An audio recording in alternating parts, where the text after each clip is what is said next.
हाथरस कांड को लेकर सच की तलाश में यूपी पुलिस के साथ साथ देश की सबसे प्रीमियर जांच एजेंसी सीबीआई भी जुटी है। आरोपियों के परिवार के साथ पीड़िता के परिजनों से भी सवाल किए जा रहे हैं, लेकिन इसके साथ साथ लगातार इस मामले में चौंकाने वाले खुलासे भी हो रहे हैं। ऐसे खुलासे जो बताते हैं कि जितना सच अब तक सामने आया है वो पूरा नहीं है। अभी केस की मुकम्मल तस्वीर सामने आनी बाकी है।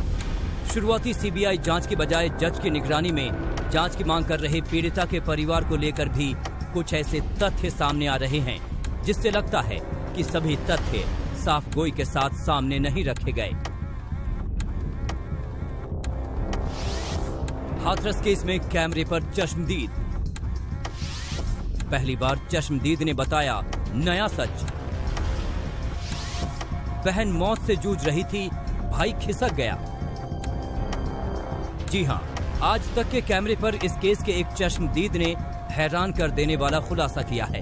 ये वो चश्मदीद है जो सबसे पहले मौकाए वारदात पर पहुंचा था। इसके खेत के पास वाले खेत में ही दरिंदगी हुई थी और इसकी जो कहानी सामने आई उससे हर कोई दहल गया।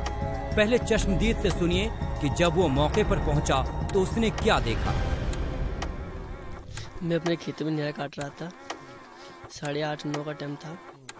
मैं चीखने चिल्लाने की आवाज़ सुनी।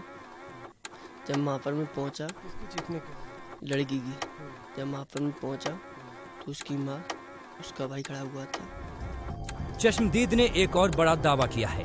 उसका कहना है कि जब पीड़िता घायल हालत में खेत में जमीन पर पड़ी कराह रही थी तो उसका भाई उसे उसी हाल में छोड़कर अपने घर चला गया था।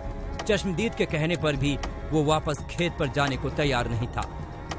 जब वहाँ पर मैं वापस लौटा, उसकी माँ ने कहा कि बेटे हमारे बेटे बुला लाओ। जब वहाँ पर मैं घर गांव में आया, मैंने उससे भाई से कहा, मेरी भाई तेरी बहन परेशान है। उसका भाई बोला कि हाँ आ जाऊँगा, जब 4-6 लोग आ जाएंगे जब। उसके बाद मैं अपने घर आया, अपने माँ से कही, मैंने भाई से कही।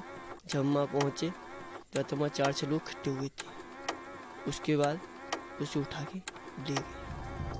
इस चश्मदीद से भी सीबीआई सवाल करेगी, लेकिन अगर ये सच है तो इससे मामला